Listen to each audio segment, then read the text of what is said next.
Underground. The word itself carries weight: dark tunnels, suffocating air, and the unsettling knowledge that the world above is moving on while you remain buried beneath it. For most of us, basements, subways, or old cellars are just places we pass through. But for some unlucky souls, these shadowed spaces turn into cages. Imagine being cut off from the sun, surrounded by dripping stone walls, with every sound echoing louder than your own heartbeat. Imagine the panic rising when you realize you're not alone down there, because something else is waiting in the dark. Tonight, we're descending into 3 true stories of people trapped underground, true horror stories, true scary horror stories, haunted tales, chilling scares, nightmare tales, urban legends, eerie encounters, home alone horror stories for sleep, scary stories animated, sleep paralysis terrors, ghost stories, dark folklore, and terrifying tales that will remind you why the underground is the last place you want to find yourself. If you love true horror stories, haunted stories, creepy stories, scary animations, haunted tales, and eerie experiences, smash that like button, subscribe, and ring the bell. Because sometimes the scariest monsters aren't just above ground. They're waiting below.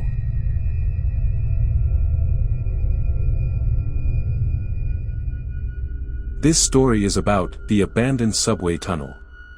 Daniel was a college student interning at a law office downtown. His commute meant late nights on the subway, when most trains were empty and the tunnels felt endless. One evening, heavy rain shut down service, leaving him stranded in an unfamiliar part of the city. A transit worker waved him toward an alternate exit through a service tunnel. Reluctantly, Daniel followed the dimly lit path. The tunnel sloped deeper and deeper until he realized he hadn't seen an exit sign for nearly 15 minutes. His phone lost signal, and the air smelled of rust and damp stone. Then came the sound, a faint shuffle, followed by heavy breathing. Daniel turned, expecting the worker. But no one was there. His flashlight app flickered across graffiti and broken pipes, until it caught something else, a pile of shoes, dozens of them, stacked neatly along the wall. His chest tightened. He picked up his pace, but the air grew hotter, thicker, and the tunnel seemed to stretch forever. Suddenly, a shadow darted across the light. Daniel froze. The shuffling returned, closer this time, accompanied by a hoarse whisper, "You're late." He bolted. Behind him, the footsteps pounded the wet floor. He turned a corner and slammed into a heavy steel door. Locked. Panic surged as his pursuer's wheezing breath grew louder. In desperation, he hammered on the door until, with a groan, it swung open. Daniel stumbled out into a lit station, one he had never seen on any map. It was silent, the benches empty, the clocks frozen. And yet, the loudspeaker crackled, "Last stop." He ran up the stairwell and finally burst onto a deserted street in a part of the city he didn't recognize. When he looked back, the stairwell was gone, just a wall of crumbling brick. To this day, Daniel avoids subways. Because sometimes true horror stories aren't about what's above ground. They're about what waits when you descend too far. For weeks after that night, Daniel couldn't sleep without nightmares. He dreamt of walking through the endless tunnels, chased by shadows that whispered his name. These were no ordinary dreams, they felt like sleep paralysis, where he couldn't move, only listen to the echo of shuffling feet and distant laughter. The line between dream and reality blurred, and his friends noticed how pale and restless he became. It was the kind of creepy story that lived on, long after the moment passed. Once, while researching old transit maps, Daniel stumbled across an article about stations abandoned decades earlier. Buried within the archives was a mention of a so-called phantom stop, a place where commuters had vanished without explanation. Some believed it was a myth, just another piece of dark folklore or urban legend. But the description matched exactly what Daniel had seen. The frozen clocks, the cracked benches, the silence. He realized his true scary horror story wasn't unique, others had stepped off their trains and never returned. The more he read, the worse it got. Eyewitnesses spoke of hearing haunted tales in the dark tunnels, of encountering strange workers who didn't exist on payroll records, of finding belongings scattered like offerings. One chilling account even described a lone voice on the loudspeaker whispering, "Last stop." Daniel felt sick, knowing someone else had heard the same thing. These weren't just ghost stories. They were true stories buried under the city, hidden away in shadows the public never sees. Now, whenever he passes a station at night, he swears he feels eyes on him. The faint smell of bleach, the squeak of wheels echoing far below, and the heavy silence remind him of that cursed night. He tells himself it was coincidence, a trick of exhaustion, but the unease never fades. For Daniel, the subway will always be more than just transportation. It is a reminder that beneath the streets lies a labyrinth of haunted stories, eerie encounters, terrifying tales, nightmare tales, scary animations, horror stories for sleep, and urban fright where some people go missing forever.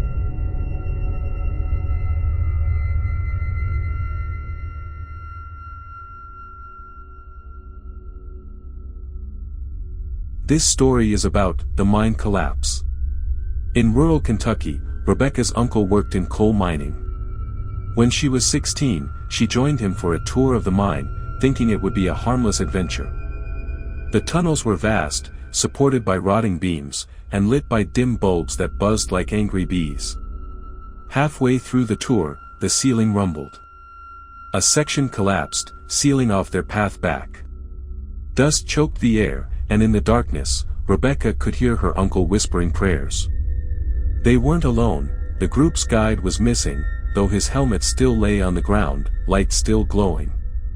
Hours crawled by. Rebecca swore she heard voices echoing through the mine, soft and indistinct. At first, she thought it was rescuers. But her uncle's face went pale. "That's not human," he muttered. The whispers grew clearer. They called Rebecca by name. She froze. She hadn't introduced herself to anyone except her uncle. Then came laughter, high-pitched and echoing. Pebbles fell from the ceiling. In the faint beam of her flashlight, she saw handprints smeared along the tunnel walls, too small to belong to miners, too many to count.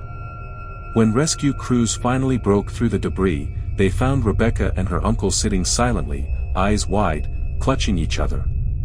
They refused to explain what happened. But one rescuer swore he heard a child giggle behind him. When he spun around, the tunnel was empty. Years later, Rebecca told her husband in a whisper that she still dreams of the mine, dreams where she wakes underground, surrounded by children's voices chanting her name. True scary horror stories, ghost stories, and nightmare tales don't always end when you escape. Sometimes, they follow you forever. Rebecca's nightmares became so vivid that she would wake drenched in sweat, convinced she still felt dust in her throat. Each dream replayed the same eerie experiences, the tunnels stretching endlessly, the flicker of dim bulbs, the sound of small feet pattering just beyond sight. These weren't dreams she could shake off, they felt like sleep paralysis, moments where her body was frozen and the whispers drew closer, circling her bed. They carried the same laughter she had heard underground, a laughter that made her skin crawl. She avoided talking about it for years, but strange things kept happening in her home. Her shoes would be left in different places, lined neatly by the door as though arranged by unseen hands. Once, she found coal dust sprinkled across her windowsill, even though she lived miles from the nearest mine. These small but chilling scares convinced her that the mine hadn't just trapped her body that day, it had claimed something deeper. This was the kind of creepy story no one believes until they live it. When she finally confessed to her uncle again as an adult, his face went pale. He admitted that he too still heard the voices at night, calling both their names, growing louder whenever he tried to pray. He told her he no longer set foot near mining towns, afraid that the ground itself remembered him. To him, these weren't just haunted tales or urban legends, they were reminders that some places never let go, no matter how far you run. Even now, Rebecca refuses to step into a basement or underground parking garage. She says the air always feels the same, thick, heavy, full of unseen eyes. For her, The mine was more than an accident. It was a doorway.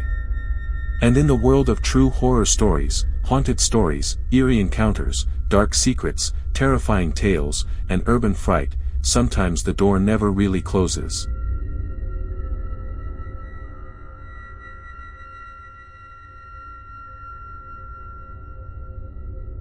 This story is about the Forgotten Bunker. Michael was an urban explorer, fascinated with forgotten places.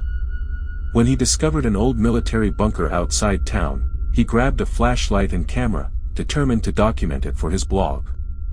The entrance was hidden under vines, its heavy hatch creaking open after decades of silence. Inside, the air was stale, and the halls were lined with peeling paint and rusted doors. At first, it was thrilling. But as he ventured deeper, his flashlight beam landed on something chilling, fresh footprints in the dust. "Someone else is down here," he whispered to himself.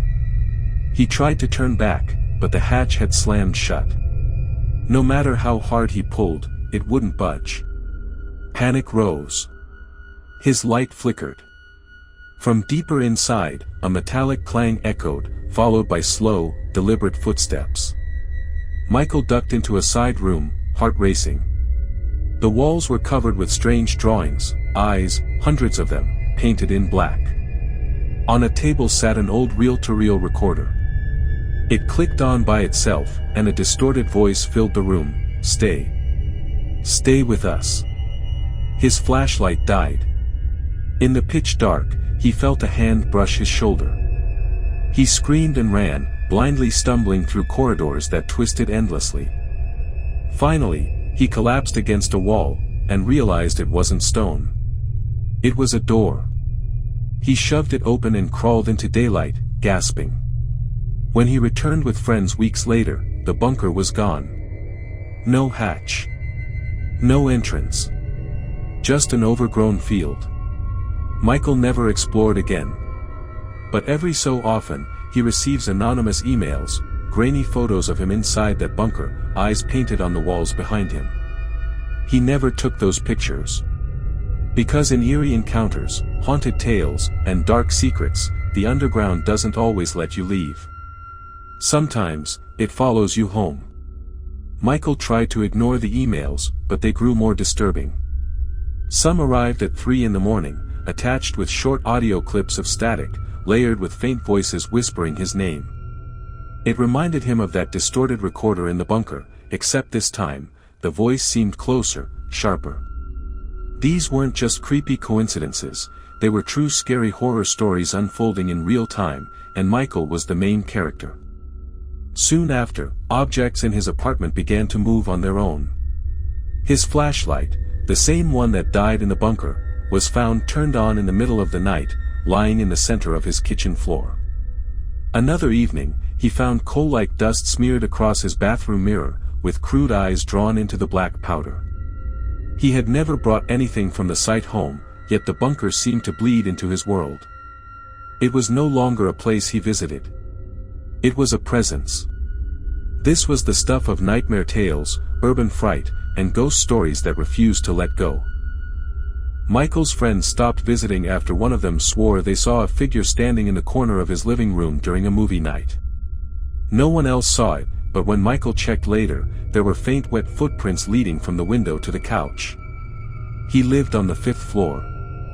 Terrified, he realized that the haunted stories of explorers disappearing weren't just campfire rumors, they were warnings.